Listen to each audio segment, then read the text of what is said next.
안녕하세요. 찬란하지 않아도 별일 없이 산다는 2020년 문학공감에서 발행된 어현의 에세이집입니다. 웃음과 눈물과 곱씹어 볼 만한 철학적 이야기가 숨겨져 있는 일상을 작가만의 체험과 시각을 통해 풀어냈습니다. 38꼭지의 이야기로 구성된 재미있지만 깊은 통찰이 숨어있는 에세이를 한 꼭지씩 선보이겠습니다. 자, 들어가 봅시다. 그 녀석의 경지. 가족 모임이 끝난 것은 저녁 식사를 마친 어스름한 시각이었다. 동생네 식구들을 배웅하고 대문으로 들어섰을 때 비로소 상식이의 존재를 생각해냈다. 상식이는 몇 년 전부터 우리 집에서 기르는 순수한 믹스견이었다. 속 모르는 사람들은 녀석의 이름을 듣고 누뚱이라도 낳았나 의아해하지만 상식 있게 살자는 뜻에서 붙인 이름이었다. 처음엔 녀석의 뒤치다거리가 달갑지 않았지만 낯선 사람과 식구들의 발소리를 가려낼 만큼 영리한 짓을 하자 슬슬 마음이 끌리기 시작했다. 사람을 만물의 영장이라고 하지만 그 말은 사람들이 만들어낸 말이지 개들의 세계에서 본다면 사람은 한 수 아래 동물일지도 모른다. 식구들의 기척을 알아채거나 눈빛만으로도 저에 대해 호의적인지 적대적인지 아는 것을 보면 눈치코치 없는 사람보다 나아 보일 때가 많았다. 더구나 식구들과 마주칠 때마다 사랑의 콩깍지가 씌인 연인들이 이보다 더하랴 싶게 달콤하고 감격적인 애정 표현에 중독이 되어갔다. 그런데 가족 모임이 있던 그날 동생네가 이름만 대면 다 아는 종자의 근사한 개를 앞세우고 들어왔다. 그 개는 상식이와 다르게 실내에서 사람들과 함께 살았다. 사람이 쓰는 침대며 소파를 쓰고 고급스런 개집에서 고급 사료를 먹는다고 했다. 그래서인지 낯선 사람 앞에서도 주눅들지 않고 거만하고 폼이 있게 굴었다. 한껏 모양나게 털 손질을 한 듯 깔끔하고 멋스러웠고 회색 털 색깔에 어울리는 은색 체인 목걸이를 흔들며 마당에서 어슬렁거리는 상식이 정도는 안중에도 없다는 듯 거만한 눈길을 주곤 집 안으로 들어와 당연하다는 듯 식구들이 모여 앉은 상 앞에 한 자리를 차지하고 앉았다. 거실로 들어와 버젓이 한 자리를 차지한 동생네 개를 보고 상식이는 숨이 끊어질 듯 그악스럽게 짖었다. 마당에서 천방지축 뛰놀며 개같은 대접을 받는 상식이에겐 상상도 할 수 없는 일이 눈앞에 펼쳐진 것이다. 세상에 개가 상식이밖에 없는 줄 알고 귀여워하던 우리 식구들도 동생네 개에게서 눈을 떼지 못한 채 지저대는 녀석을 향해 야단을 쳤다. 그 개를 보는 순간 상식이는 귀찮고 거추장스러운 존재가 된 것이다. 추우나 더우나 마당 한구석 흔한 개집에서 아무거나 주는 대로 먹는 녀석과 우아한 자태를 뽐내는 동생네 개는 아무리 같은 개라도 똑같이 대할 수 없었다. 녀석은 식구들의 변심을 눈치채기라도 한 듯 더욱 극성을 부렸다. 분에 못 이긴 듯 거실로 올라오려고 발버둥을 쳤고 식구들은 평소와 다른 녀석을 위협하며 곧 때릴 것처럼 악을 썼다. 제 식구라고 믿었던 사람들의 돌변한 태도에 꼬리에 불이 붙기라도 한 듯 마당에서 안절부절 못했지만 아무도 녀석에게 눈길을 주지 않았다.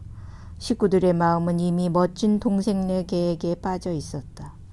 그렇게 하루가 끝날 무렵이 되어서야 동생네 식구들이 돌아갔다.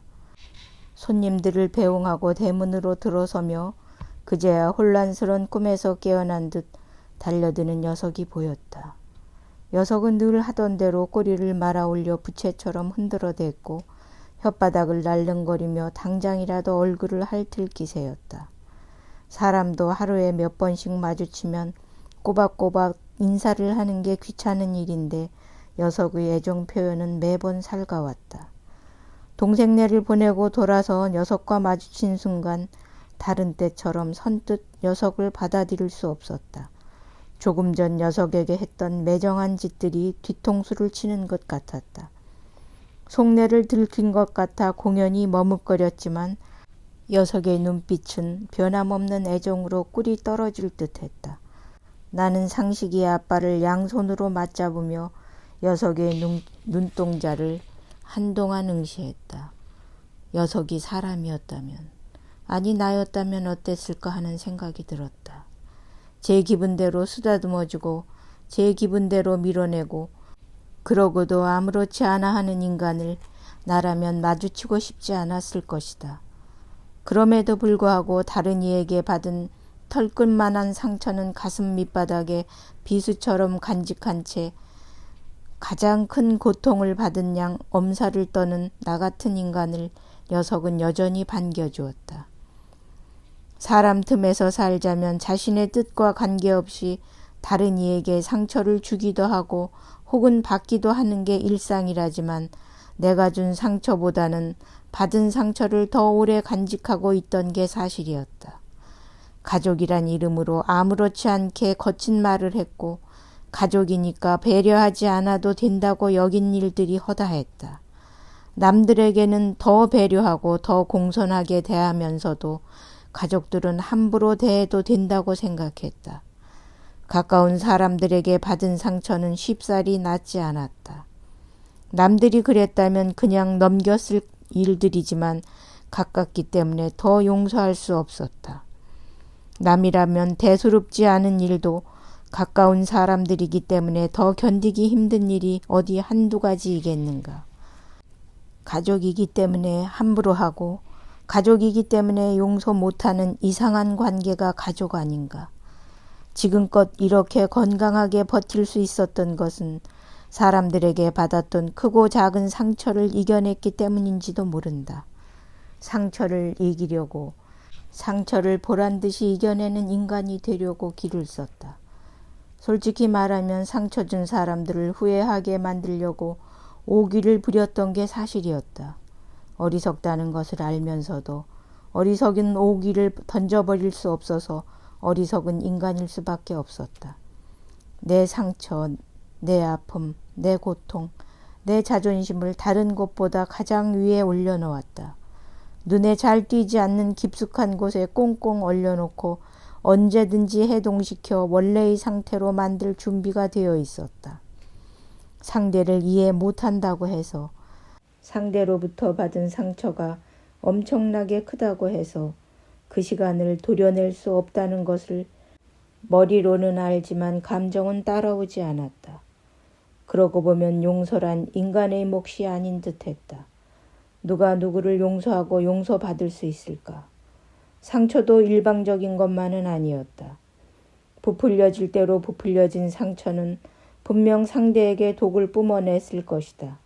상처난 부분은 썩고 썩어 다시 주변을 썩게 하는 게 당연하지 않은가.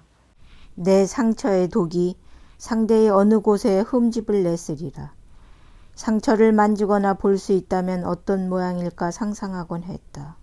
아마도 양날을 가진 칼이 아닐까 하는 생각을 했다.